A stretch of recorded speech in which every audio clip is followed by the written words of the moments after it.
जैसा कि आप जानते हैं कि पति ब्रह्मचारी सीरियल में एक और नया ट्विस्ट आ गया है। जैसे ही आकाश अरविंद अंकल को सूरज के वाटर सप्लाई की फाइल दिखाने लगता है कि तभी अरविंद बहुत गुस्से में होता है और वह अचानक से उस फाइल को फेंक देता है और वह फाइल आग में जा गिरती है। आग में जाने के बाद आकाश उनको सारी सच्चाई बताता है कि यह सूरज की ही फाइल थी। यह सब देखकर ईसा जी भी दूर से भागी भागी आती हैं और उस फाइल को बचाने लगती हैं। फाइल को बचाते बचाते उनके हाथ जलने लगते हैं और साथ ही अरविंद अंकल भी आकर उनकी हेल्प करने लगते हैं और फाइल को बचाने लगते हैं,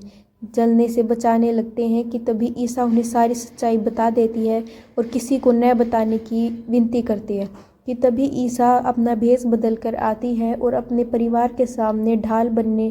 के लिए वह तत्पर हो जाती है और अपने परिवार से आकाश से बचाना चाहती थी।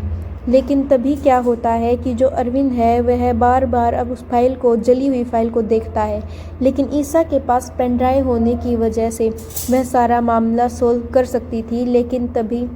जब आकाश को सारी बात पता चलती है कि ईसा के पास पेन ड्राइव है और वह सारा मामला सॉल्व कर सकती है, तभी वो उन्हें एक कमरे में बंद कर देता है और उसकी चाबी उनकी माँ को दे देता है और वह कहता है कि ईसा जी को तब तक अंदर रखे जब तक सूरज की मीटिंग कंप्लीट नहीं हो जाती। वह चाहता था कि सूरज की सभी के सामने बेइज्जती हो जाए और उसे खरी खोटी सुनाने को मिले और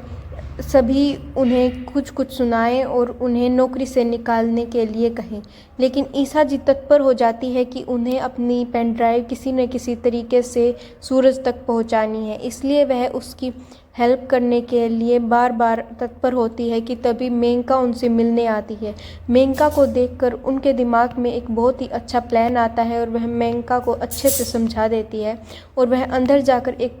पेपर पे चिट्ठी लिखती है और चिट्ठी लिखने के बाद उस चिट्ठी में अपनी पेन ड्राइव को बांधकर बोल में उसको डालकर उसको मेनका को दे देती है। लेकिन बोल में सब कुछ डालने के बाद वह जैसे ही मेनका को यह सब कुछ दिखाती है और सारा प्लान समझाती है और वह उसे दे देती है कि जल्दी से जल्दी उसको सूरज की तरफ तक पहुंचा दे। लेकिन तभी यह बोल जाकर उनकी माँ की तरफ गिर जाती है और वह बहुत ही ज़्यादा भड़क उठती हैं।